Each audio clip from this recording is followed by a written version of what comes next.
Alhamdulillah.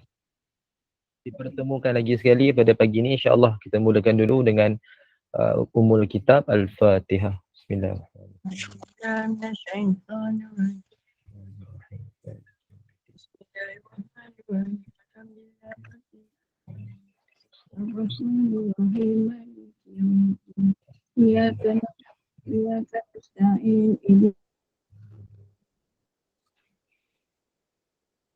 Alhamdulillahirabbil alamin wassalatu wassalamu ala asyrafil anbiya'i wal mursalin sayyidina Muhammadin wa ala alihi wa sahbihi ajma'in. Man yahdihillahu fala mudilla lahu wa man yudlil fala hadiya lahu. Asyhadu an la ilaha illallah wahdahu la syarika lahu wa asyhadu anna Muhammadan abduhu wa rasuluh. Allahumma salli ala Muhammad wa ala ali Muhammad kama sallaita ala Ibrahim wa ala ali Ibrahim wa barik ala Muhammad wa ala ali Muhammad kama barakta ala Ibrahim wa ala ali Ibrahim fil alamin innaka Hamidum Majid.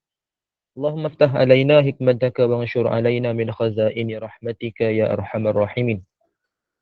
Rabbi shrah lana sudurana wa yassir lana umurana wahlul 'uqdatam min alsinatina yafqahu aqwalana. Allahumma faqihna fid din wa 'allimna at-ta'wil.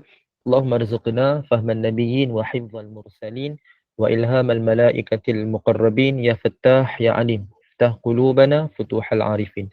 Subhanaka la ilma lana illa ma 'allamtana innaka antal alimul hakim. La haula wala quwwata illa billah. Ya Allah ya Rahman ya Rahim, berikanlah kepada kami kefahaman dalam menuntut ilmu pada pagi ini ya Allah. Permudahkanlah segala urusan kami, terimalah segala amal ibadah kami, rahmati dengan rahmat-Mu, jauhkanlah kami daripada kemurkaan-Mu. Ya Allah ya Rahman ya Rahim, berikanlah kepada kami kekuatan untuk beramal dan berpegang teguh dengan sunnah-sunnah Nabi kami Nabi Muhammad sallallahu alaihi wasallam. Rabbana atina min ladunka rahmah wa hayyi' lana min amrina rasyada. Allahumma barik lana fi Sya'ban wa ballighna Ramadan. Rabbana atina fid dunya hasanah wa fil akhirati hasanah wa qina azabannar. Wa sallallahu ala sayyidina Muhammadin nabiyil ummi wa ala alihi wa sahbihi wa baraka wa sallam. Walhamdulillahi rabbil alamin. Amin amin amin ya rabbal alamin. Saya muliakan dan saya hormati Sahibul Fadilah Upah Sabariyah selaku penganjur Yayasan Sahabat Pencinta Al-Quran SPQ.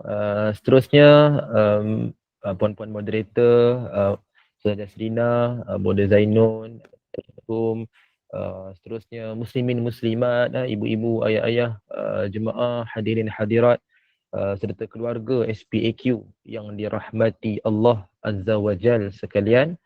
Alhamdulillah, summa alhamdulillah, kita dipertemukan pada duha pada pagi 11 Sya'ban 1444 Hijrah ini, yang mana insya-Allah dalam lebih kuranglah 19 hari lagi kita akan memasuki Ramadan. Mudah-mudahan Allah sampaikanlah ke dalam Ramadan, dan sebelum itu kita berdoa, kita harap sangat supaya Allah berkatilah kita sepanjang Rejab dan Sya'ban, dan Allah sampaikan kita ke dalam Ramadan.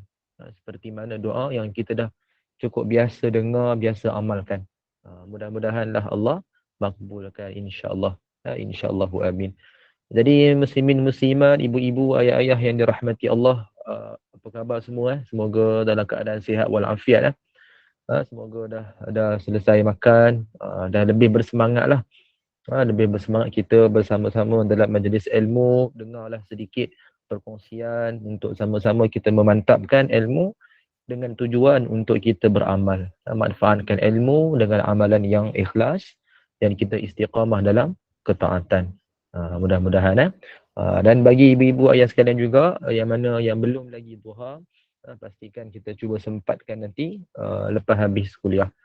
Yang mana dah duha, alhamdulillah, semoga terus istiqamah.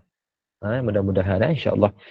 Jadi ibu-ibu, ayah-ayah yang dirahmati Allah Azza wa Jalla sekalian, seperti biasalah kita memanaskan dulu enjin kita, akal fikiran kita ni.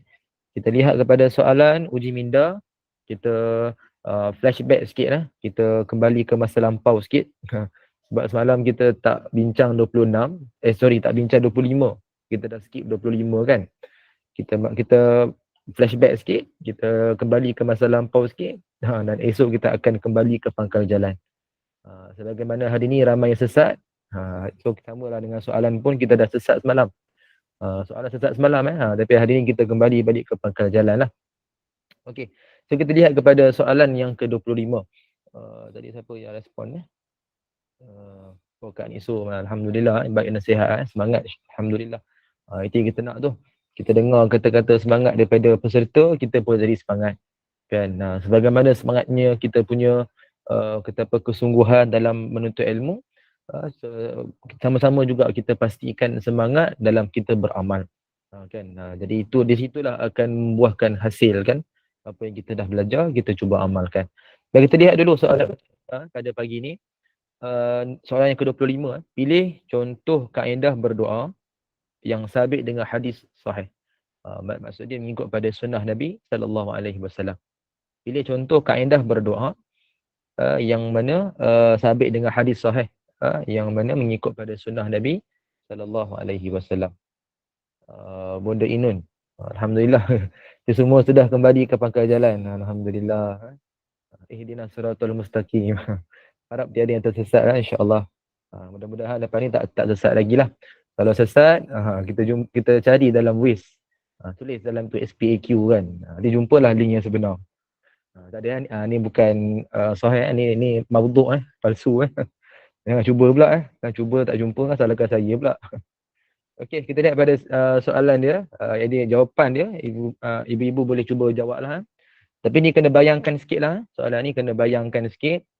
Cara nak berdoa ikut pada sunnah Nabi sallallahu alaihi wasallam. So yang pertama merenggangkan dua tangan dan kedua-dua ibu jari. Maknanya macam inilah kita renggangkan dua tangan dan kedua-dua ibu jari. B, merapatkan kedua tangan dan kedua-dua ibu jari. Macam ni, kita rapatkan semua. C, renggangkan dua tangan dan rapat kedua ibu jari. Dan D, rapatkan kedua tangan dan renggangkan kedua ibu jari. So dia main rapat renggang. So mana satukah jawapan yang betul? So ibu-ibu kena cuba kita ingat balik. Kita dah belajar sini kan, kita dah belajar dah sunnah ni. So kita imbas balik untuk kita dapat amal dengan betul. Okey, secara umum tak ada masalah kan. Kalau kata ibu-ibu kata, "Alah ustaz terlalu detail lah kan, nak amalkan pun pening." Tak, kita nak amal ni biarlah betul-betul amal yang terbaik kan. Kita nak dapatkan cara yang paling terbaik. Sekiranya ada dalam hadis yang sahih, yang hasan kan. Jadi kita angkat ia sebagai sunnah Nabi sallallahu alaihi wasallam. So alang-alang kita amal, biarlah kita amal dengan cara yang betul. Sebab itu kita nak tahu detail lah supaya betul-betul kita dapat amalkan. Tak semua kita banyakkan. So itu. So bagi ibu-ibu yang rasa macam payah lah, pening lah, tak apa. Boleh je nak doa macam cara macam mana sekalipun. Kan even tak tadah tangan pun tak jadi isu. Kita dah bincangkan semalam kan. Tapi dia berbeza lah kalau orang yang amal dengan cara yang tepat ikut pada sunnah. So dah pasti dia lebih afdal lah, lebih diutamakan. Kan kalau kita hanya beramal dengan cara yang biasa, so biasa-biasa je lah. Dia tak sama kan, orang yang betul-betul bersungguh-sungguh dengan orang yang sekadar kata macam melepaskan batuk di tangga kan. So dia tak sama. So pilihan di tangan kita. Ibu-ibu nak jadi macam mana kan, nak jadi betul-betul terbaik ataupun sekadar biasa-biasa kan. So terpulanglah begitu. Jadi kalau boleh kita betul-betul cuba target dapatkan terbaik.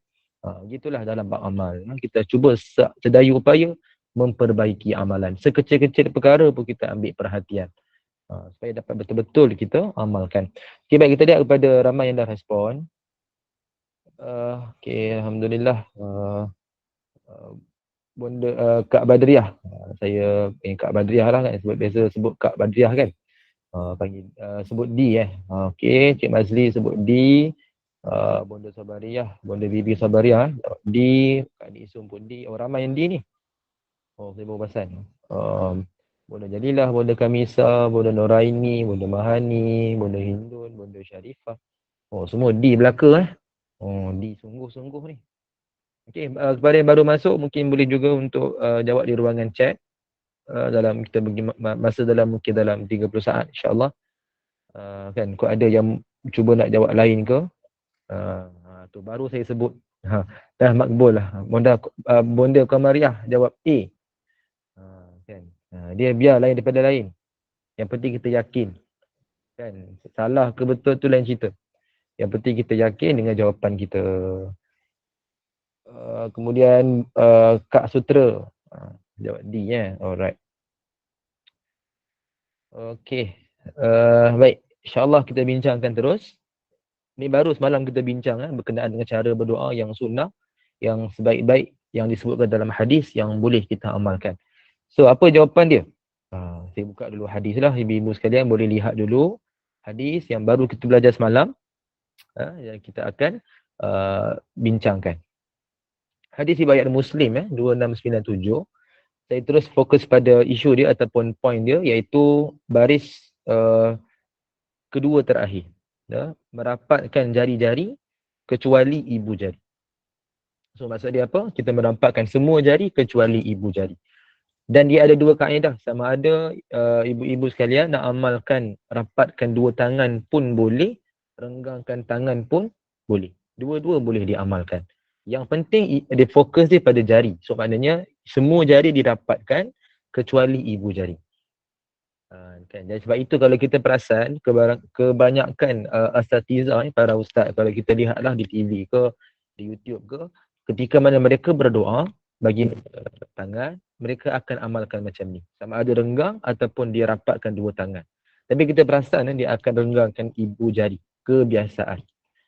So kadang-kadang kita boleh kata mereka tahulah itu adalah sebaik-baik cara. Dan sunnah Nabi SAW yang sabit dengan hadis yang sahih.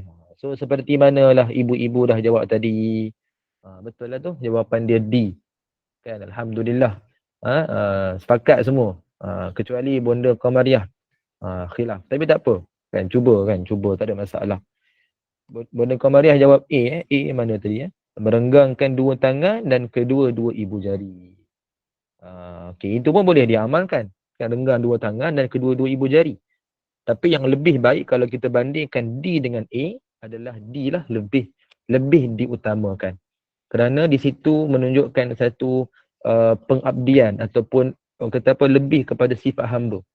Berbanding kalau renggangkan tangan, so ada segelintir orang yang beranggapan itu lebih kepada keselesaan.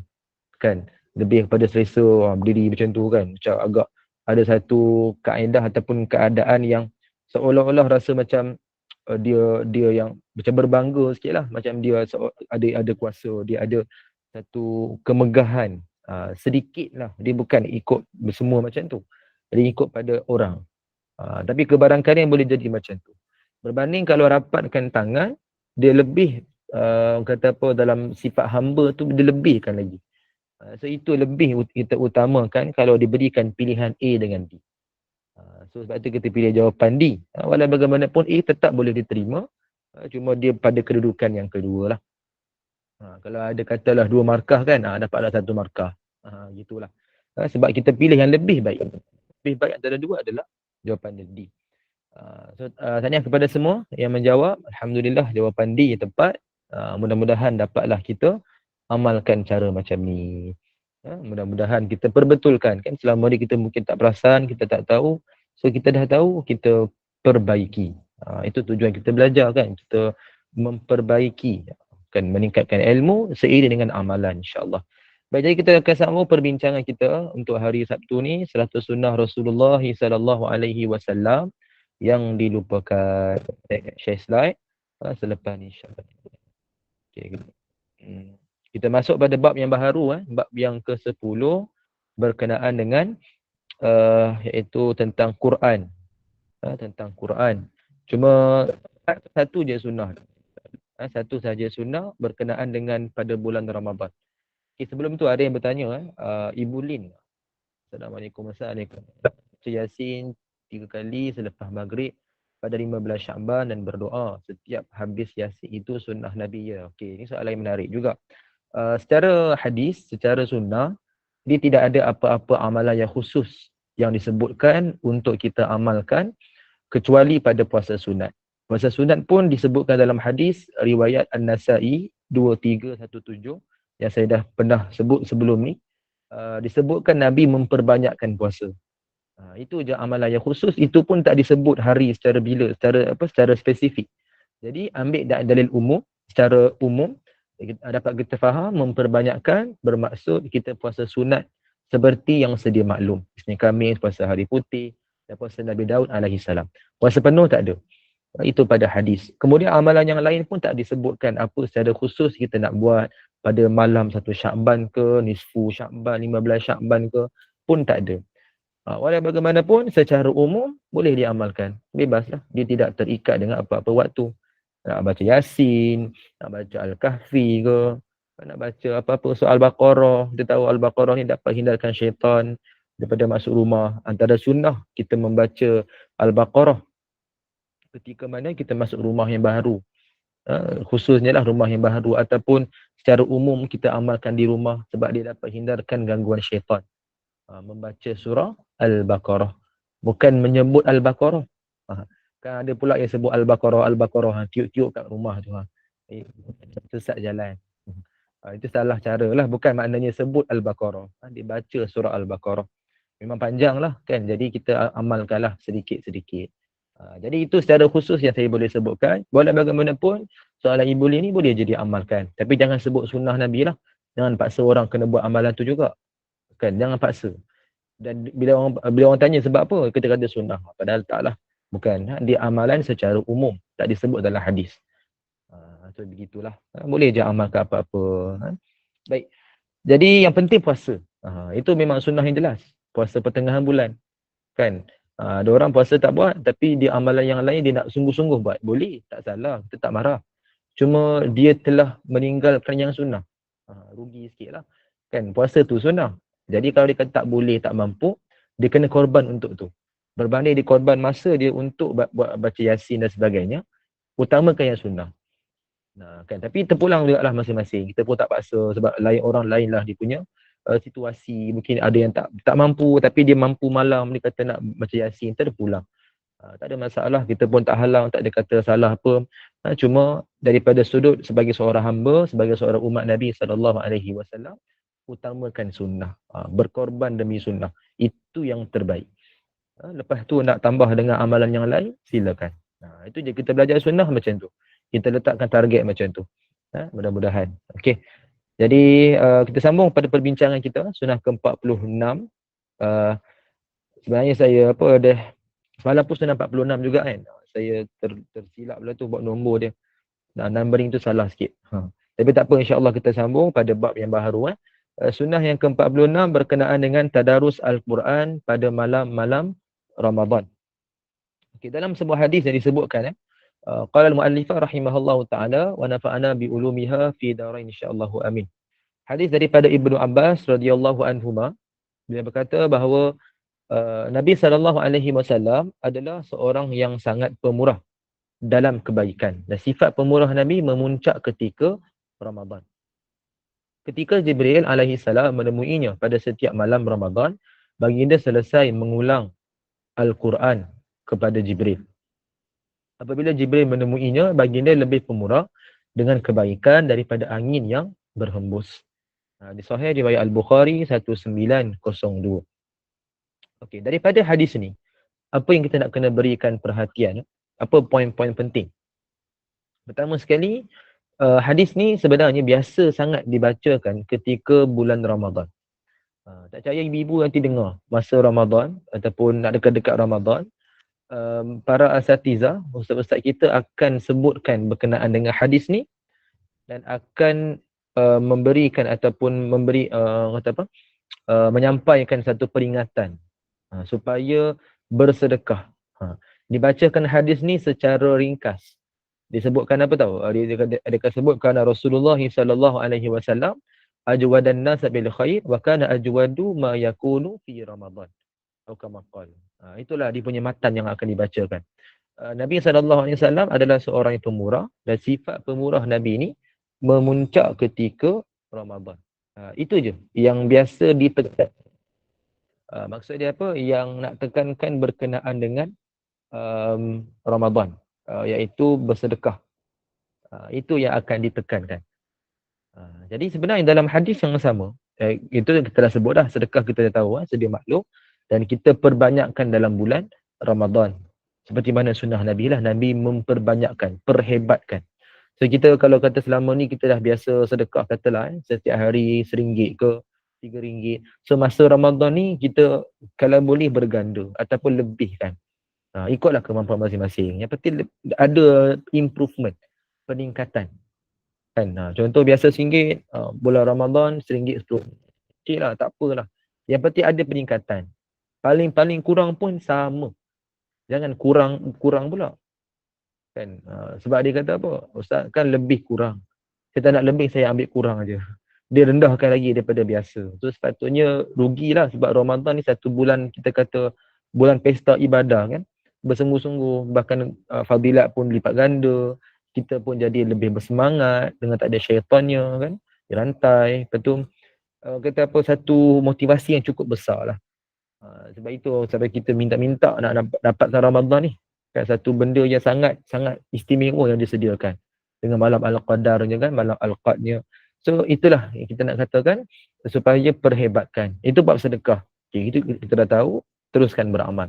Yang ni dalam hadis yang sama disebutkan juga lagi satu, iaitu berkenaan dengan bacaan Al-Quran. Disebut Nabi SAW mengulang ataupun bertadarus dengan malaikat Jibril alaihi salam. Itu pertama, poin pertama yang penting lah kita nak kena fokus. Yang kedua, Nabi baca secara bertadarus. Okey, bertadarus. Yang ketiga, Nabi baca pada waktu malam. Yang pertama disebut tadi dah, baca Quran, sunnah dalam Ramadan. Yang kedua, baca secara bertadarus. Yang ketiga, baca pada waktu malam. Okey. Itu yang kita nak kena fokuskan. So apa yang kita nak disebutkan? Okey, contoh kita nak bincangkan dulu berkenaan dengan perbezaan istilah yang kita nak gunakan. Soalan-soalan bonda-bonda sekalian nanti saya akan jawab lepas ni insya-Allah. Okey, yang pertama kita nak kena fahamkan dulu makna kepada tafsir, tadabbur dan tadarus ataupun perbezaan yang berlaku antara tiga ni. Iaitu apa dia? Pertama adalah tafsir. Tafsir kalau kita lihat dalam kalam oleh Imam Az-Zarkashi dalam kitabnya Tafsir Al-Burhan fi Ulumil Quran, disebutkan makna tafsir kefahaman kitabullah. Daripada sudut penjelasan makna, hukum hakam, hikmah, sebab turun ayat, asbabun nuzul, kemudian dia ciri-ciri dia adalah dihuraikan secara terperinci. Dia spesifik. Dan mesti belajar dia mesti berkitab. Mesti kena ada berkitab dan berguru. Dia tak boleh sekadar kita beli kitab, kita baca sendiri, kita buat kesimpulan. Itu tak boleh. Dalam pengajian agama Islam, benar kita memang belajar ni sebaik-baiknya kita tahulah sanad dia. Itu terbaik sebab jelas, sumbernya jelas. Jadi kita belajar pun dengan orang mereka yang berautoriti lah. Itu terbaik. Dalam masa yang sama, tak jadi salah kalau kita belajar ni tidak dapat dikenal pasti sanad secara jelas. Tak ada masalah sebab zaman dah berubah. Kerana guru semakin ramai. Even sekarang pun kan, hari ni pun kalau kita belajar ke, baik anak cucu kita belajar pun, sebenarnya sanad kalau beragama Islam ni tak berapa nak jelas lah. Sebab guru-guru yang mengajarnya guru-guru yang khusus kan, maknanya yang bersambung sanad secara jelas. Sanad tu dah semakin melebar kan, ramai guru-guru yang mengajar. So tidak jelas. Tapi tak jadi isu. Yang penting selagi mana dia berlandaskan Ahlus Sunnah wal Jamaah, berlandaskan Quran Sunnah dengan kalam ulama, so tak ada masalah, tak jadi isu lah. Dan belajar yang penting berguru. Ada gurunya dan guru itu diketahui istiqah, tidaklah dikatakan sebagai fasik ke, munafik ke, tak ada ciri-ciri yang negatif kepada dia lah secara zahir. Secara zahir, so kita belajar dengan mereka. Dalam sudut, adakah salah kalau kita hanya membaca dan kita membuat kesimpulan sendiri? Secara umum, memang benda tu dikira salah kerana mesti belajar berguru. Dalam masa yang sama, kalau buat rujukan tambahan, tak jadi masalah. Dan ini yang diamalkan, even di peringkat sekolah pun dah mula amalkan, dan di universiti lah antara yang paling ditekankan. Kan, belajar asas dengan guru. Asasnya dengan guru, belajar basic kan, perkara-perkara yang nak kena tahu secara asas, itu belajar berguru. Tapi rujukan tambahan, akan dicari oleh murid sendiri, pelajar sendiri, dan mereka akan membentangkan depan guru. So rujukan tambahan macam mana dia dapat? Dia bukan belajar juga. Dia akan mencari sendiri, cari bahan, sama ada kitab ke, sama ada dalam online ke. So, tak jadi isu. Dan dia akan olah balik ayatnya kan. Dia akan baca, dia fahamkan sendiri, dia akan olah balik. So dia akan olah itu, daripada situ kita akan dapat nilai kefahaman, tahap kefahaman dia macam mana. So tak jadi isu. Sebab masa tu dia akan bentangkan depan guru dia. So guru dia akan menegur kalau ada salah. Sebab itu adalah tambahan maklumat yang dia dapat. So dia tak jadi isu. Yang jadi isu kalau dia belajar totally, asas pun dia belajar tanpa berguru. Itu jadi masalah. Sebab tak ada langsung bimbingan. Kan? Tak ada langsung bimbingan, jadi kita risau di situ akan terikut dengan hasutan syaitan. Bahkan ada satu kata-kata ulama yang kita biasa dengar lah, bukan hadis. Kata-kata ulama yang disebutkan dalam riwayat, nama ulama tersebut adalah Syekh Yazid Al-Bustami, di mana beliau sebut man lam ya'khuzu syekh fa ya'khuzu syaitan, atau kama qala. Itu apa, siapa yang tidak mengambil guru ataupun tidak belajar dengan berguru, maka dia telah berguru dengan syaitan. So ini bukan hadis. Ada orang sebut hadis tapi bukan hadis. Dia adalah kata-kata ulama dan sebenarnya berhikmah lah, betul lah tu. Kerana boleh jadi gangguan syaitan itu berlaku. Dan ia menyebabkan kita mungkin akan salah faham dalam agama. Sebab itu belajar mesti berguru dulu, dan tambahan rujukan boleh didapatkan dengan membaca, dengan dia olah sendiri. Tapi dia pastikan guru dapat mendengar lah, supaya dapat menegur kalau dia ada silap. Okey, so itu makna kepada kita belajar ilmu agama Islam. So tafsir pun mesti belajar berguru. Contoh tafsir Al-Munir kan, tafsir Al-Azhar kan, tafsir Ibnu Katsir lah biasanya kita belajar dengan guru-guru di tempat kita ni lah khususnya kan. Jadi amalkanlah, belajarlah, tak ada masalah. Yang penting kita belajar berguru supaya itu lebih selamat. Itu yang pertama. Yang kedua, tadabbur. Tadabbur ni bermaksud disebutkan oleh Dr. Musa'id At-Tayyar, kefahaman secara zahir. Mencari makna zahir ayat. Bahasa lebih mudah kita kata tengok translation, terjemahan. Itu makna kepada tadabbur. Daripada tadabbur ayat tu, daripada situ akan dihuraikan apa-apa tambahan maklumat yang juga berpandukan kepada kitab tafsir. Cuma dia lebih santai. Kalau tafsir ni dia agak terperinci. Dia sangat kata laras bahasa pun tinggi. Lepas tu dia lebih detailing sangat. Dan jadi akan jadi panjang lagi perbahasan tu. Tapi tadabbur dia daripada ayat-ayat yang kita nampak dengan jelas, makna yang terjemah, daripada situ akan dihuraikan sedikit untuk kefahaman kita secara asas. So sebelum tafsir, tadabbur dulu. Kita faham makna zahir ayat. Okay, itu makna tadabbur. Okay. Seperti manalah yang yang ibu-ibu pun ada join kan, kelas Ustaz Nazri kan, Imam Masjid Negara tu. Itu contoh tadabbur. Okay, so kita amalkan macam tu. So tak ada masalah. Okay, itu yang kedua. Yang ketiga, okay, ni yang kita nak pentingkan ni, nak fokus ni. Tadarus. Makna tadarus yang disebut oleh Imam An-Nawawi rahimahullah, bahkan disebutkan juga oleh jumhur ulama. Tadarus ni bermaksud kita membaca dalam kumpulan. Kita panggil halaqah, kumpulan. Ataupun kaedah dia mendengar dan memperbetulkan bacaan. Kita baca, kawan tu dengar. Maknanya dia dengar tu dia betulkan bacaan lah kalau salah. Dan kawan tu baca, kita pula jangan tidur pula. Jangan duk main game pula. Kita dengar dia baca juga. Kalau dia salah, kita tegur. Kan? Jadi itu maksud tadarus. Dan ia mesti berlaku dalam kumpulan. Sekurang-kurang 2 orang. Bukan berdua-duaan. Yang ibu cari pula, jom tadarus siapa ni tak jumpa. Cari muslimin. Kan? Laki dengan perempuan. Bukan ajnabi. Bukan mahram. Bukan ajnabi tu. Tak betul lah tu kan. Maknanya bukan mahram. Bukan suami isteri. Tak ada apa-apa hubungan pun. Tiba-tiba berdua-duaan. Jadi timbul fitnah lah. Jadi yang terbaik sama jantina kan? Ataupun yang dengan mahram. Tak ada masalah. So amalkan walaupun berdua orang. Berdua. Dalam kumpulan, dengan kaedah kita baca, kawan tu dengar. Kawan baca, kita pun dengar. So itu yang kita maksudkan dengan tadarus. Dan tadarus biasa sangat berlaku dalam Ramadan. Kan? Bahkan kita pun mungkin akan mungkin pihak SPAQ pun akan laksanakan program tentang tadarus. So alhamdulillah, teruskan. Tapi pastikan bila contoh kita dah bahagikan, katalah adalah 30 kumpulan. Satu kumpulan katalah contoh ada 5 orang. Yang dimaksudkan ialah setiap kumpulan baca satu juzuk. Okay. Begitu kita dah bahagikan, sepatutnya macam mana 5 orang tadi dia berkumpul, sama ada bersemuka ke online ke, dan dia baca secara berkumpulan dalam satu masa. Kan, contoh dia berkumpul pada waktu katalah lepas habis kuliah ni pukul 11 kan, 11.10 katakan. Habis kuliah ni dia dah buat satu kumpulan, buat online. Okay, 5 orang tadi berkumpul sama-sama. So dibahagikan, kata seorang bacalah 4 muka surat kan.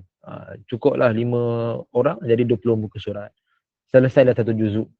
Okey, dibaca pula satu muka surat satu hari. Okey. So maknanya seorang baca satu muka surat, dan kata dalam sehari selesailah 5 muka surat. Kan? 4 hari selesai terus satu juzuk. Contoh. So itu makna tadarus. Baru mencapai maksud kepada tadarus. Kita baca sama-sama dalam kumpulan, satu masa yang khusus, bersama-sama. Kita habiskan pun sama-sama. Okey, itu makna tadarus. Tapi kalau dah bahagikan dalam kumpulan, bahagikan lagi setiap orang. Okay, seorang baca 4 muka surat, masing-masing baca kat tempat masing-masing. Maknanya baca waktu yang di lapang. Dan dia tak baca pun waktu secara bersama-sama. So ini bukan makna tadarus. Dia tak jadi maksud tadarus lagi dengan betul. Sebab seperti mana sunnah Nabi tadi, Nabi berkata dengan malaikat Jibril alaihissalam. Yang kita dapat faham bermaksud Nabi menyemak bacaan. Nabi disemak bacaan oleh malaikat Jibril alaihissalam. So itu maksud tadarus. Kan kita baca ada yang mendengar. Jadi pastikan ibu-ibu sekalian, kalau kita nak buat grup tadarus kan, kita baca dalam satu masa yang ada orang boleh dengar. Bukan sekadar kita baca, kita bahagi-bahagi, betul baca sendiri. So itu tak capai maksud tadarus. Dia hanya tilawah. Dia hanya bacaan.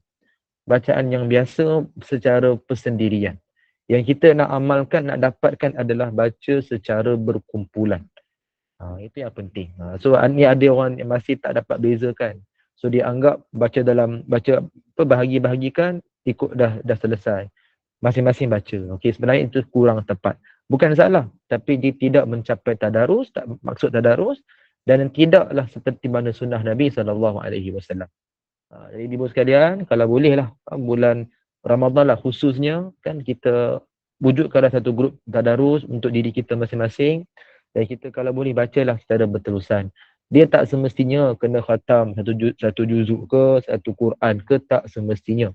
Kalau boleh, itu kira bonus. Lebih baik. Tak mampu, tak apa. Yang penting buat. Yang penting buat sebab tak ada orang boleh jamin kalau dia baca sendiri, dia mahir macam mana sekalipun, dia hafiz Quran macam mana pun, tak boleh jamin. Nak katakan dia bacaan dia tak akan ada salah langsung. Sebab itu memerlukan seseorang untuk semak bacaan. Jadi sebab itu kita buat tadarus. Itulah khusus pada bulan Ramadan kita amalkan. Dan membaca Quran adalah ciri orang mukmin. Ini kita nak tekankan juga. Hukum baca Quran selain Al-Fatihah, hukum dia adalah sunat. Tak nafikan. Memang tak ada pun kewajipan nak baca Quran selain daripada Al-Fatihah. Itu pun sebab Al-Fatihah terikat dengan solat. Rukun dalam solat. Secara umum benda tu sunat. So ibu-ibu sekalian bermaksud tak baca pun tak apa. Itu bahasa mudah dia lah. Tapi bukan maknanya saya nak ajak ibu-ibu tak baca. Bacalah kan, baca. Cuma kita ikut pada waktu. Maknanya apa? Ikut pada orang. Maknanya kalau kita tak mampu nak baca secara lancar, so adakan guru, kan, belajar dengan guru. Pastikan kita baca supaya ada orang dapat simak. Kan, bagi orang yang tak mahir lagi bacaan Quran kan, bagi orang yang mungkin masih lagi iqra' muqaddam, tak apa, yang penting jangan putus asa. Teruskan belajar. Kita dah banyak dah kelas-kelas sekarang ni kan, kelas online SPAQ pun dah ada banyak kelas. Even mungkin di Masjid Surau Berdekatan pun ada kelas-kelasnya. So itu yang penting. Belajarlah. Belajar, yang penting kita jangan putus asa. Selagi ada masa, selagi ada ruang, kita amalkan. Okey. Betul? Itu makna kepada baca Quran. So yang penting kita belajar, jangan lepaskan peluang. Dan kita kena ingat ibu-ibu sekalian, membaca Quran ni adalah ciri orang mukmin. Bermaksud tak kira lah kita latar belakang apa pun, kalau kata tak masuk lagi kepada Quran, so kita ada usaha nak baca Quran.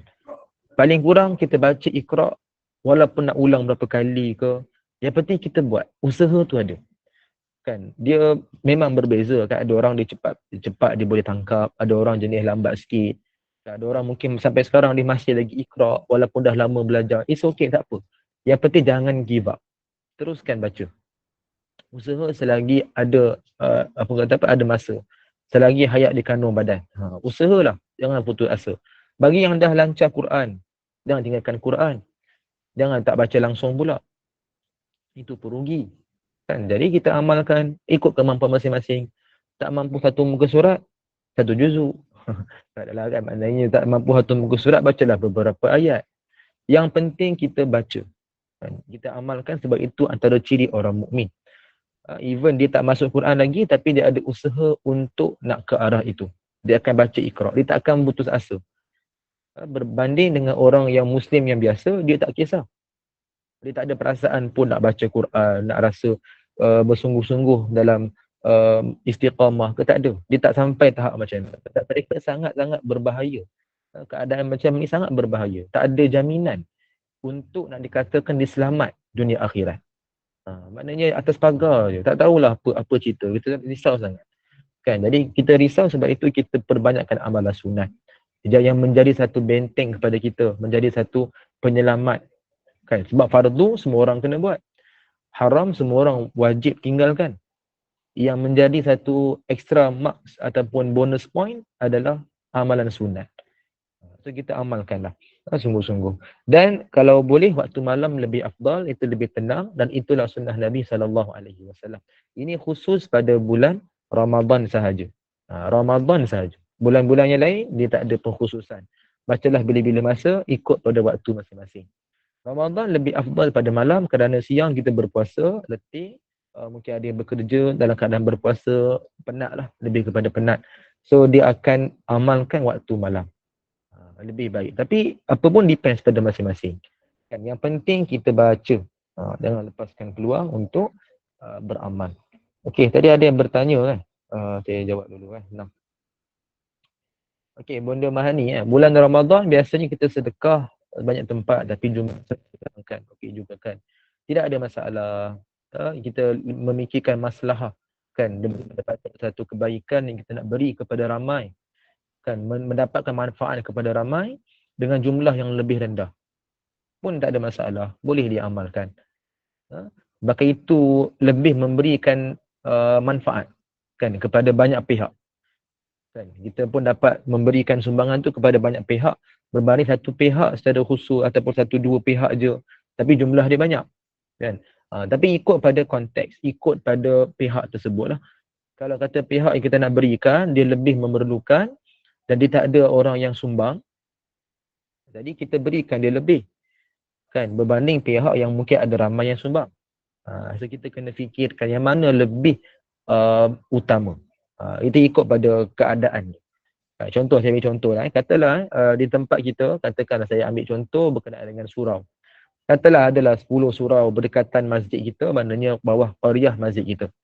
Okey, dalam 10 surau ni adalah 2 surau Jumaat. 2 surau Jumaat ni kita faham collection Jumaat tu dah ada. So kita nak pentingkan mana? Yang 8. Itu lebih penting sebab mereka tak ada sumbangan. Okey, kita dah keluarkan awal-awal surau Jumaat. Contoh, saya bagi contoh, saya bukan nak bagi nak sebut mana-mana tempat, tak, ini just contohlah. Surau Jumaat dah ada dia punya collection kan Jumaat. So kita dah kata lebih penting pada surau biasa. Okay, kita dah tolak siap-siap 2 surau Jumaat tu. Ambil 8 surau biasa. Katalah dapat 8 surau biasa ni, ada lagi 2 surau. Memang ada seorang hamba Allah, mungkin seorang yang bergelar datuk ke ataupun siapa-siapalah yang berikan sumbangan tetap. Dah ada sumbangan besar, jumlah yang besar. So kita dah tolak siap-siap 2 surau tu lagi. Betul ada lagi 6 surau. 6 surau ni dia tak menentu.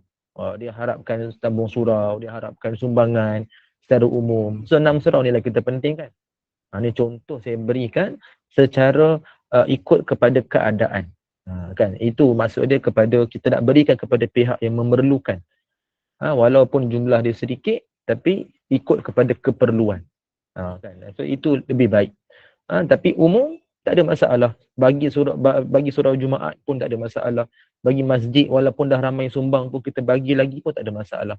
Cuma di situ kita tidak menggunakan, tidak memikirkan yang lebih utama. Kan setengah orang dia tak kisah, dia anggap semua sama. So diberikan semua sama rata pun boleh, tak ada masalah, tak ada pun sampai dosa ke apa, tak ada. Kan bahkan itu pun satu amalan soleh. Cuma kalau kita pandai memikirkan, kita akan fikir utamakan yang mana lebih memerlukan. So itu memerlukan satu mungkin pemerhatian. Kan semua orang malas fikir. Tapi kalau kita perhatikan, kita selidik-selidik sikit, kita akan faham.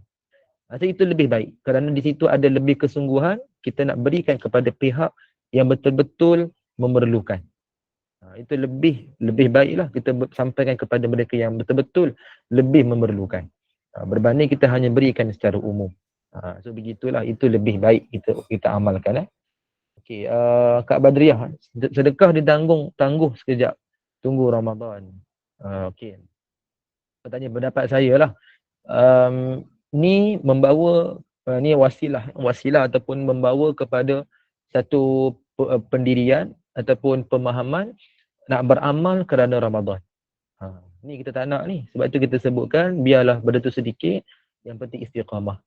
Buatlah, teruskan. Maknanya berterusan daripada sekarang kita dah kena start. Contoh puasanya, contoh amal ibadah yang lain, kita dah start sikit-sikit, start panaskan enjin kan. So buat sampai Ramadan. Ramadan ni kita hebatkan lagi, mantapkan lagi. Okay, kita buat sungguh-sungguh. Habis tu kita sambung lagi. Itu yang penting. Sebab Ramadan ni tarbiyah. Bukan Ramadan je waktu beribadah. So jangan khususkan sangat.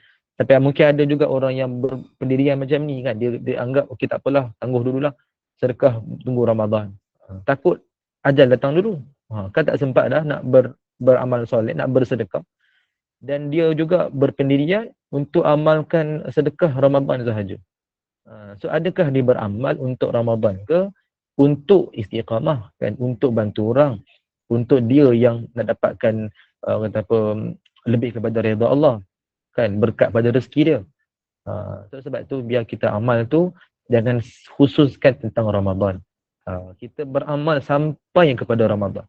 Ramadan kita beramal, habis Ramadan pun masih lagi beramal. Itulah sepatutnya yang kita kena rebut. Tapi walau bagaimanapun ala kulli hal, kalau orang yang nak tangguh sampai Ramadan, dia amalkan juga, it's okay lah, lebih baik juga daripada tak buat langsung. Tapi berbezalah tingkatan. Seorang yang paling terbaik, dia akan beramal sampai Ramadan. Betul masuk Ramadan lagi sungguh-sungguh, habis Ramadan masih lagi berterusan. Itu lebih baik, lebih mulia berbanding dengan orang yang begini. Begitulah. Bunda Kamisah. Ustaz nak tanya, kalau baca Quran, cara kumpulan dalam 6 orang. Tapi setiap seorang bersambung. Boleh ke?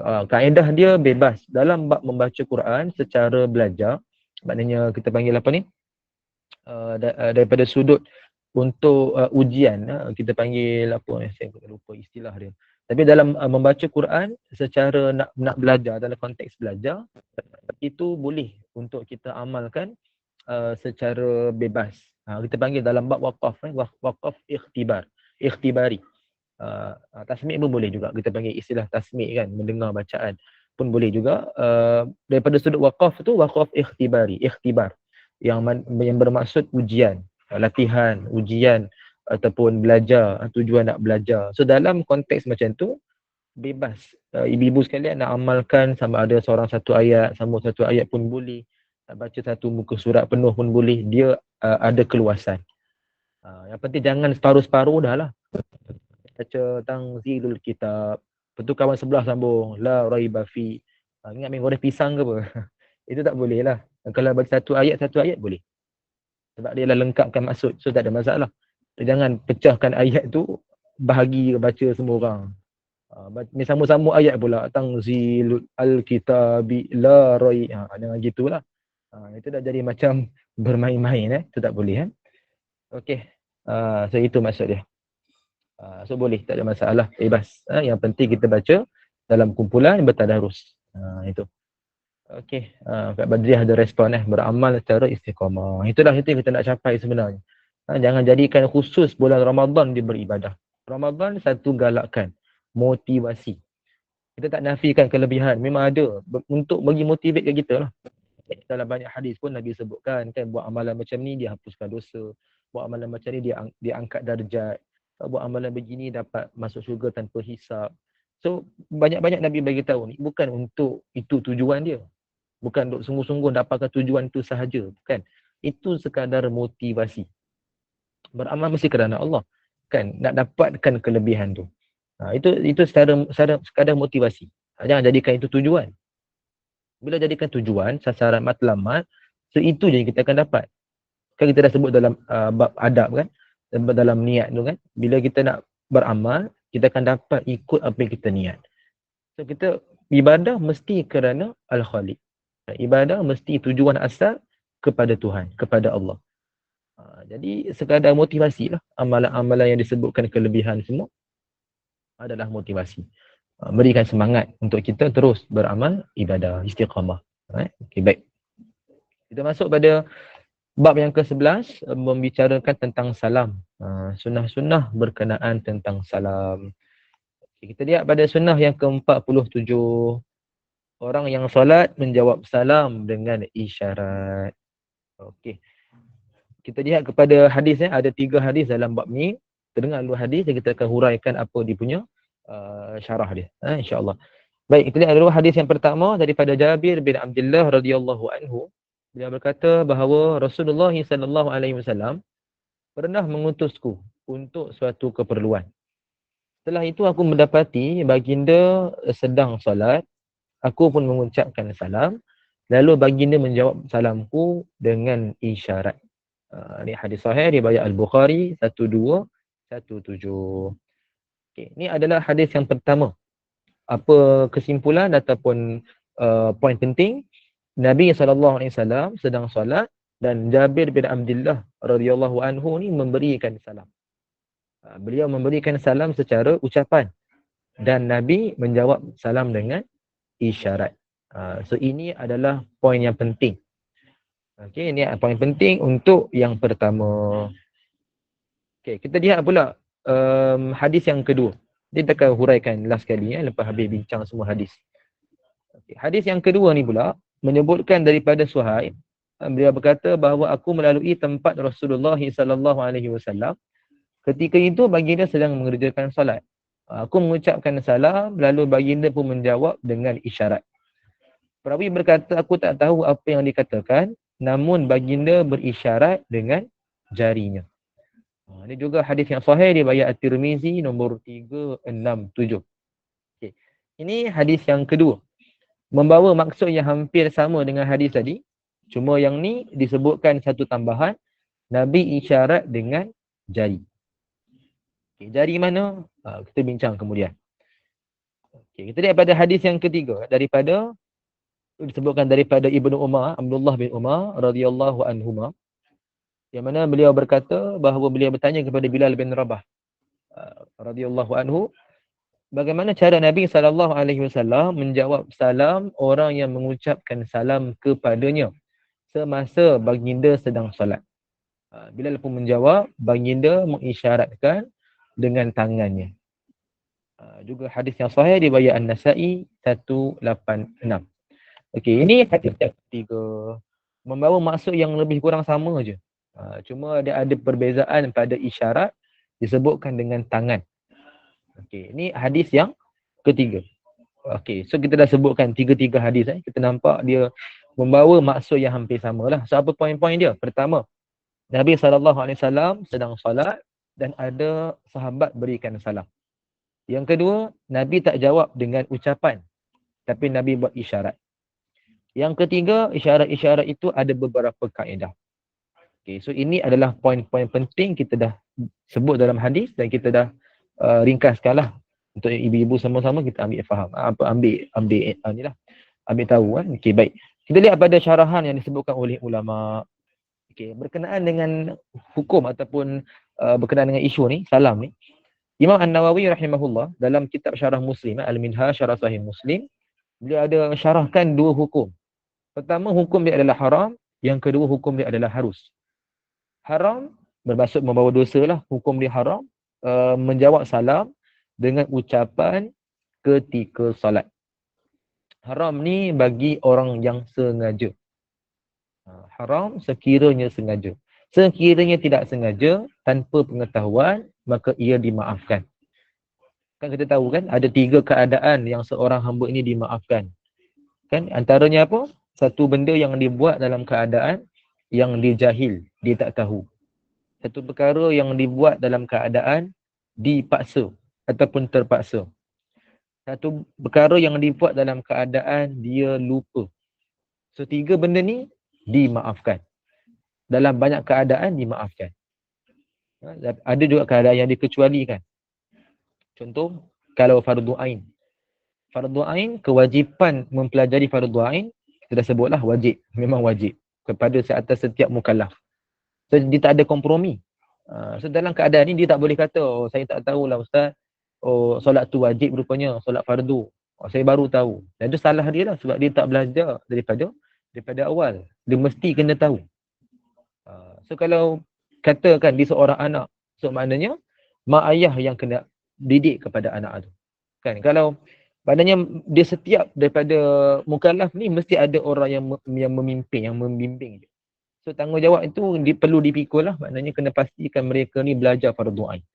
So normally adalah anak-anak lah. Kita pastikan anak-anak belajar fardu ain. So itu kewajipan, tak ada kompromi. Tak boleh kata saya tak belajar, saya tak tahu, saya minta maaf. Tak ada, itu dia kena buat, dia kena amalkan. So kalau dia tak buat, dia kena qada. Sebab itu kewajipan dia. Sebab itulah dalam bab ni, orang yang tak tahu tentang kewajipan solat, kan, bagi orang yang walaupun dah lama tinggal, dia kena qada, ikut pada pandangan dalam mazhab Asy-Syafi'i. Kan, dia kena qada sebab apa? Dalam keadaan dia jahil, sedangkan dia fardu ain. Dia mesti kena belajar. Dia tak ada kompromi kat situ. Kan. Sama juga dalam fardu ain, sekiranya dia terlupa. Maknanya still dia tak ingat dalam benda tu. So perkara itu perlu untuk diberikan perhatian. Kan. So benda-benda macam ni kita nak kena ingat. Jadi hukumnya haram ni bagi orang yang sengaja dia menjawab salam dalam solat. Sekiranya dia termelatah, seperti mana Bonda Muslihah sebut kan. Kan. Oh tadi ada yang ada soalan tapi nanti kita jawab kemudian. Bonda Muslihah sebut kalau dia termelatah.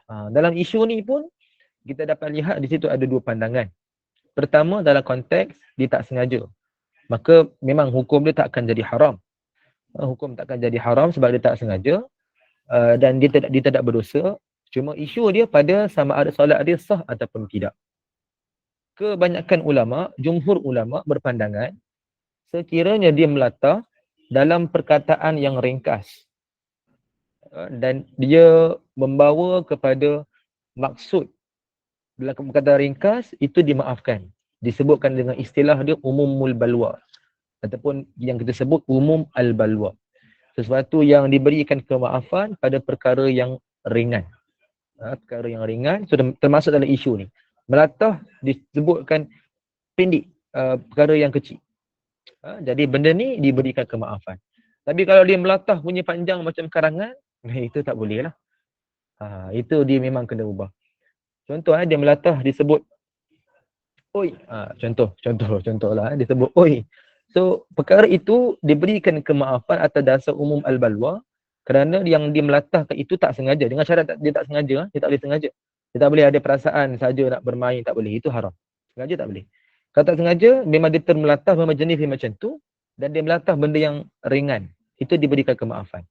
Tapi kalau dia melatah sampai oh mak kau, itu masalah. Itu dah melampau dan memang batalkan solat. Dia tak ada kompromi sebab di situ dia telah melangkaui ataupun dah melebihi daripada konteks yang asal. Dia kalau umum balwa ni dia ringan, benda yang sedikit sangat itu diberikan kemaafan, pengecualian. Contoh najis, tai cicak yang sangat sedikit, yang dah kering, tak ada masalah kan, diberikan kemaafan. Kalau kita nampak sebelum solat kita bersihkan, tapi kalau dah solat baru nampak, benda tu diberikan kemaafan sebab najis yang ringan, sedikit. Kan itu diberikan kemaafan. Sama dalam isu ni. Kalau melatah dia sedikit tak apa. Tapi kalau melatah mak kau, bapak kau, itu memang solat kau tak sah. Hanya batal sebab dia dah dikira bercakap.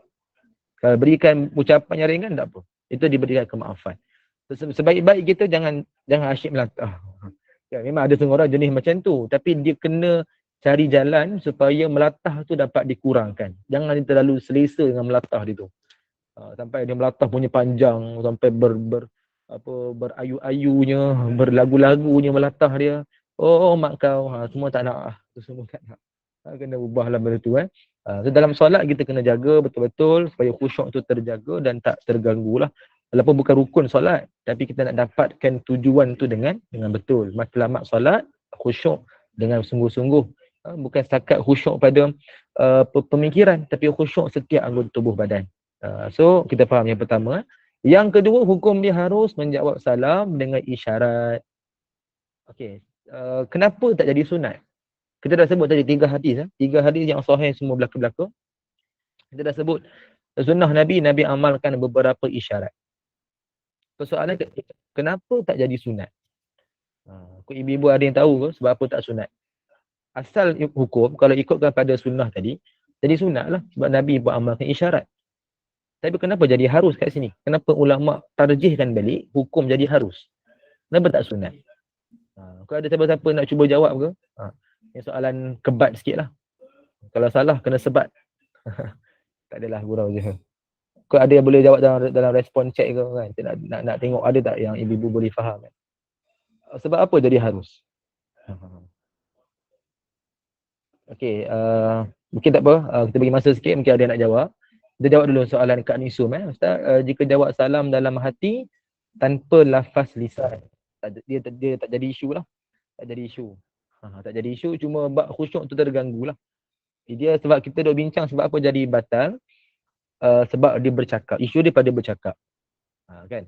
Jadi dalam hati tak ada jadi isu. Tak jadi isu, cuma dia mengganggu pada maqasid solat. Tujuan solat tu yang khusyuk tu terganggu sikit. Tapi dia tak batalkan solat. Tak ada masalah. Sebab itu dalam hati nak doa dalam bahasa Melayu pun boleh. Benda tu ada keluasan. Sebab dia bukan mengganggu ucapan. Dia tidak mengganggu rukun solat. Hati satu je kan, niat je. Itu pun pada permulaan ketika takbir tu. Lepas tu dah selesai dah. Lepas tu tak ada masalah. Tapi nak khusyuk tu kita elakkan lah. Jangan kita biasakan macam tu pula. Okey, tadi apa tadi soalan tadi? Kenapa jadi harus? Kenapa tak jadi sunat? Okey, tengok ada 2 orang jawab. Kak Nisam sebut sebab waktu solat dan gerakkan anggota. Sebab waktu solat, okey, mana tengah solat lah ada gerakkan anggota. Okey, betul, boleh terima. Kak Badriah, kerana kita sedang menyembah Allah. Okey, maknanya solat jugalah. Okey, terima kasih kepada Kak Nisum dan Kak Badriah. Alhamdulillah ada 2 orang yang betul-betul semangat ni insya-Allah. Lain pun semangat juga ni, cuma rasa malu-malu kot nak sebut jawapan, tapi tak apa. Okey, terima kasih kepada yang respon. Okey, apa sebab jadi harus? Kenapa tak jadi sunat? Kita lihat pada konteks. Asal Nabi amalkan dengan isyarat. Ikut pada asal adalah sunat. Kenapa jadi harus? Kerana isyarat ni yang nak kita bincangkan nanti ni, tak semua orang boleh buat dengan menjaga kekhusyukan. Sebagai contoh, ada orang bagi salam, kita nak buat isyarat dengan dia. Katalah kita angkat tangan. Okey, ni isyarat dia, angkat tangan. Dia tak perlu berjawab. Memang itu batas solat. Okey, dia akan angkat tangan, dia letak balik. Tak semua orang boleh angkat tangan macam ni, berikan isyarat sambil ke khusyuk dia. Sebab lebih baik orang, mungkin ada orang terganggu ni, lebih baik dia abaikan terus. Dia tak payah nak fikir siapa ke nak angkat isyarat, semua tak payah. Sebab ada segelintir dia kalau dia angkat tangan, contoh dia nak berikan isyarat, tapi itu mengganggu khusyuk. Dia angkat tangan, dia tengok siapa yang berikan salam. Lepas tu dia tengok, wish, ni apa orang yang bagi duit tak aku ni, bagi pinjam duit ni. Dia dah mula fikir bukan-bukan, habis aku lepas ni kena tibai dengan dia, kena beletir dengan dia. Macam tu. Maknanya dah ganggu khusyuk kat situ. Diganggu bab solat. Kan? Dia sedang khusyuk kepada Allah ni. So, bila orang berikan isyarat, menyebabkan khusyuk terganggu. So, bagi mereka ni, dia abaikan sahaja. Dia tak perlu buat apa-apa. Orang bagi salam, dia lantakkan sahaja. Itu bahasa mudah. Lantakkan sahaja. Sebab dia terganggu khusyuk. Sebab itu dia abaikan. Jadi dia tak jadi sunat. Kalau sebut sunat, seorang yang kategori macam ni, rugilah dia sebab dia akan paksa juga buat sedangkan dia tak boleh nak buat. Dia ada satu halangan bagi dia. Sebab tu dia adalah harus. So pilihan. Amalkan isyarat pun boleh, tak amalkan pun tak apa. Tapi siapa dan dia tak terganggu dengan khusyuk, maka dia dapatlah pahala sunat. Siapa yang rasa terganggu, abaikan sahaja. Apa isyarat? Ada 3. Saya nak ringkaskanlah, masa pun dah lebih dah ni. Isyarat pertama adalah tangan. Kita mengangkat tangan dalam solat, angkat kali sahaja. Angkat, dia jangan tengok siapa orang bagi salam semua. Dia angkat, letak balik. Angkat, letak balik. Dalam solat. Kalau kata ibu-ibu sekalian amalkan di luar solat, kan kata mana contohlah kita sedang baca Quran, buat majlis tadarus, ada orang datang, kan dia bagi salam, dia mungkin tak fikirlah kan orang tengah baca Quran semua dia bagi salam. Kita tengah baca Quran ni, kita nak jawab salam pun tak boleh. Waktu tu di luar solat. So kita nampak kawan kita angkat tangan. Dan kita nak bye-bye, nak mini love, buatlah, tak ada masalah. Tapi dalam solat jangan buat macam tu pula. Angkat tangan, mini love satu, tak adalah. Tak boleh sebab itu dah masalah dah tu. Dia kaedah, dia hanya terikat dengan yang disebut dalam hadis. Dia bukan kita suka-suka tambah, nak bagi cantikkanlah apa semua, tak ada. Tak boleh. Okay, so itu adalah solat. Kalau di luar solat terpulang. Ibu nak bagi mini love, nak bagi apa lagi? Nak bagi yang macam ni ke apa, terpulang lah. Tak ada orang pun marah. Okay, so itu yang pertama, isyarat tangan. Yang kedua, isyarat kepala, angguk kepala. Angguk sekali je kalau dalam solat. Di luar solat, terpulang. Nak angguk berkali-kali, mata patut pun boleh. Tak ada masalah. Cuma janganlah geling. Masuk-masuk, kita nak bagi salam kat ustaz, contoh kat majlis ilmu, kat masjid kita. Nak bagi salam kat ustaz tu, kita masuk-masuk, kita geling kepala. Geling macam ni pula ni, geling. Nanti ustaz tu pun tengok, apa salah aku ni? Kan masa dah lebih ke? Tak juga, aku baru mula ni. Kan sebab kita geling ni nampak macam negatif lah. Macam, tak betulnya. Gitu. So itu kita nak kena ikut kepada situasi. Jangan sampai orang salah faham dengan kita lah. So kita angguk kepala, itu lebih baik. Angguk ni orang faham, dia positif. Kan kalau geling kepala ni kita rasa macam negatif. Kan? Sama juga kalau ibu-ibu sekalian, katakanlah kelas fizikal kan. Ustaz tanya, faham tak? Okey, semua angguk. Okey, itu maknanya positif lah. Tapi kalau kita faham tak, kita geling. Maknanya tak faham. Kan? So kita akan ditanya apa yang tak faham. Kan? So maksud dia benda tu adalah respon yang negatif. So kita angguk kepala saja kalau dalam solat sekarang ni. Kalau di luar solat, terpulanglah. Nak berkali-kali ke, nak buat macam mana, macam spring ke, buatlah. Kalau satu lagi, jari tangan. Jari tangan ni kita angkat jari telunjuk sahaja. Seperti mana khatib berkhutbah. Tapi ni bukan budaya kita lah. Budaya kita antara dua tadi, tangan dan juga kepala. Itu budaya. Kebiasaan kita lah, uruf kita. Tapi kalau jari tangan ni bukan. Lebih biasa kepada orang-orang Arab. Mereka tu lebih biasa amalkan jari tangan. Tak salah saya, mereka yang bermazhab Maliki, mereka biasa amalkan jari tangan ni. Tapi boleh juga amalkan, cuma orang tak faham lah. Kan kita sedang solat ni, orang bagi salam, kita bagi jari tangan kat dia. Macam ni pula kan, rasa macam negatif lah, takut dia salah faham. Kan tiba-tiba macam ni, dia suruh diam ke apa kan, takut jadi macam tu.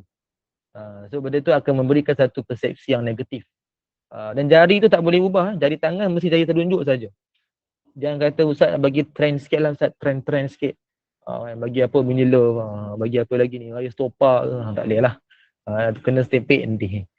So itu maksud dia, jari tangan pun boleh diamal. Tapi yang biasa adalah dua lah, sama ada tangan ataupun kepala. Dia atau bukan dan. Dia kena pilih salah satu. Jangan pula lah kan ibu-ibu sekalian dengar salam kawan bagi, kita pun ingat dah ni belajar dah dengan muallim kan.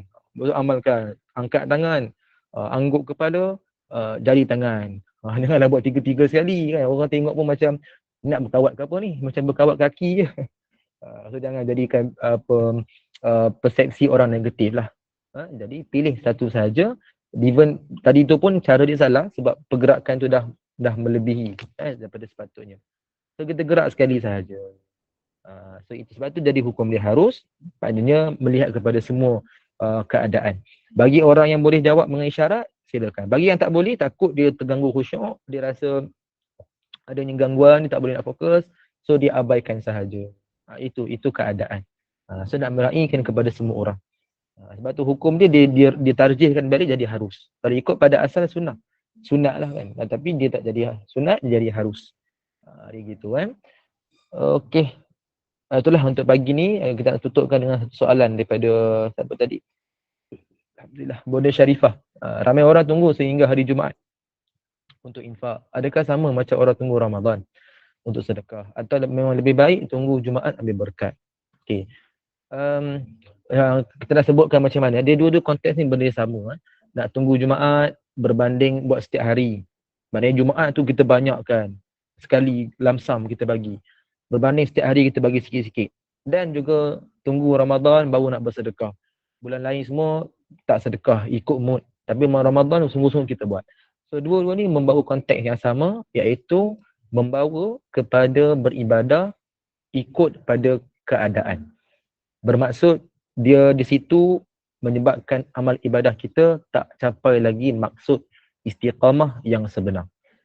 Kita beramal ibadah ibu sekalian, pentingnya dapatkan istiqamah. Istiqamah lah ciri-ciri kepada ikhlas. Berterusan. Sebab itu dalam hadis riwayat Al-Bukhari, ketika Nabi pernah ditanya oleh seorang lelaki kan, saya dapat nak sebut dululah. Dalam riwayat Al-Bukhari, tak silap nombor 6465, hadis yang sahih, ketika mana seorang lelaki tanya kepada Nabi, ayu ahabbul a'mali ilallah, apa amalan yang dicintai di sisi Allah? Maka apa Nabi jawab? Adwamuha wa in qalla. Yang berkekalan walaupun sedikit. Ni kita nak tekankan ni. Maknanya dalam bab sedekah tadi pun sama. Biarlah kita bersedekah, sikit pun tak apa. Yang penting dia berterusan kita buat. Di situlah mencapai maksud istiqamah. Di situlah mencapai maksud ikhlas betul-betul. Sebab kita buat tak hadapkan apa-apa. Maknanya memanglah kita harapkan redha Allah. Tu betul. Maknanya tak adalah secara khusus nak harapkan sesuatu ni secara spesifik, tak ada. Kita buat lillahi ta'ala. So kita akan buat setiap hari, kita rasa sampai satu masa kalau tak buat pun kita akan rasa bersalah. Itu baru istiqamah. Kalau orang yang hanya Jumaat, so dia akan jadikan itu satu hari yang khusus.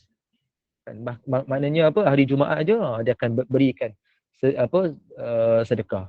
Jumaat saja. Tak salah, bahkan dia dibagi kepada orang tak beramal langsung. Cuma amal ibadah dia tu tak sampai istiqamah lagi yang sebenar. Dia hanya khusus pada waktu Jumaat, hari Jumaat.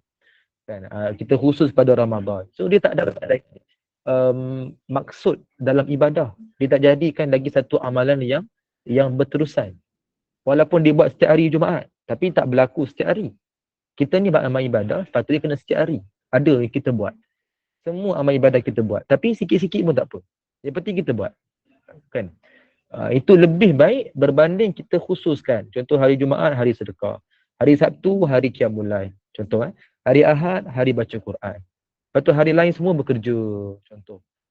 So daripada yang kedua, yang kita sebutkan ni, lebih utama yang pertama. Sebab setiap hari dia buat. Sikit-sikit pun tak apa. Yang penting dia buat. Jadi itu akan menyebabkan satu hari bila dia tak buat, dia akan rasa bersalah. Dia akan rasa nak buat. Dia akan rasa macam, sebab dia dah biasa kan. So dia akan rasa nak gantikan balik macam tu. Itu yang kita nak dapat. Itu yang istiqamah, itulah ikhlas, dan itulah yang Nabi sebut dalam hadis tadi. Biarlah benda tu sedikit, yang penting kekal. Berbanding kita buat banyak, tapi sekali-sekala. Contoh lain, malam Al-Qad. Kenapa malam Al-Qad ni 10 malam terakhir saja? Nabi nak memberikan satu kemudahan berbanding sepanjang Ramadan nak buat malam yang lebih menyusahkan, ataupun kita kata bukan kata susah, menyebabkan orang ramai tak suka nak buat. So Nabi berikan satu keringanan, Nabi khususkan 10 malam terakhir. Dan taharru lailatul qadr min ashril awakhir. Atau kama qala Nabi sebut kan. Carilah ataupun burulah malam al-qadar daripada 10 yang terakhir. Ini 10 malam yang terakhir. So 10 malam ni sepatutnya 10-10 kita bersungguh-sungguh. Jangan kita hanya khususkan ganjil sahaja. Ni kan berlaku kan. Orang ganjil, siap ada pula tukang tilik tahun ni sekian-sekian nombor. So kita kira-kira bahagi ikut matematik sikit. Ni berlaku 27, berlaku 25 ikut kaedah mazhab, kaedah Imam Asy-Syafi'i. Tak salah. Memang kita pun nak bersungguh-sungguh nak dapat tahu bila tu kan. Tapi lebih baik tak perlu terlalu fikir pasal benda tu. Kita istiqamah je amal 10 malam terakhir. Itu lebih baik. Supaya kita dah biasa buat 10 malam. Selepas-lepas tu kita masih lagi nak ada perasaan nak buat. Berbanding 1 malam je kita buat ataupun 5 malam ganjil je kita buat. Daripada tu pun kita tolak-tolak semua, buang siap-siap dah 2-3 malam yang kita rasa tak jadi. Ambil 2-3 malam je cukup. So itu tak sampai istiqamah lagi. Kan? Jadi sebab tu kita kata dalam bab ibadah seperti Nabi sebut dalam hadis, yang berkekalan itu dapat lebih diutamakan. So kita ambil lah benda tu sebagai satu nasihat daripada Nabi SAW. Semua amal ibadah ibu-ibu sekalian, kita sama-sama kita buat. Yang penting benda tu berterusan, biarlah berterusan. Tapi lama-kelamaan boleh tambah lagi, itu lebih baik. Itu lebih utama. Kan? Macam inilah Bonda Mahari sebut kan. Kita mula bulan Rejab sebagai latihan. Betul. Supaya daripada Rejab tu kita dah rasa dah dia punya semangat tu. Rejab, Syakban. Sekarang ni dah dekat-dekat nak akhir dah ni kan. Dah berapa hari lagi ni. So lagi kena semangat, puasa ke, baca Quran ke, solat sunat ke, apa lagi kan, sedekah ke, semualah kita amalkan semua sungguh-sungguh. Daripada sekarang kita dah latih, masuk Ramadan lebih semangat lagi, habis Ramadan kekalkan semangat tu. Itu yang kita nak dapat. Mudah-mudahan kita semua istiqamah, insya-Allah. Mudah faidah, insya-Allah tu istiqamah, biarpun sedikit insya-Allah. Baik, itulah untuk pagi ni. Saya mohon maaf atas keterlewatan ataupun lambat sikit kita habiskan ni. Mudah-mudahanlah kita semua diberikan kefahaman, diberikan manfaat berkat pada ilmu kita, dan dapatlah sama-sama kita perbaiki diri menjadi seorang hamba Allah yang istiqamah dalam kebaikan. Mudah-mudahan Allah rahmatilah kita semua insya-Allah. Mudah-mudahan, amin amin ya rabbal alamin. Wallahu ta'ala a'lam wa ilmuhu atam. A'udzubillahi samil alimi minasyaitonir rajim. Bismillahirrahmanirrahim. Alhamdulillahi rabbil alamin wassalatu wassalamu ala asyrafil anbiya'i wal mursalin sayyidina Muhammadin wa ala alihi wa sahbihi ajma'in. Allahumma inna nastawdi'uka ma 'allamtana farudduhu ilaina inda hajatina ilaih wa la tunsinahu ya Allah ya rabbal alamin. Rabbana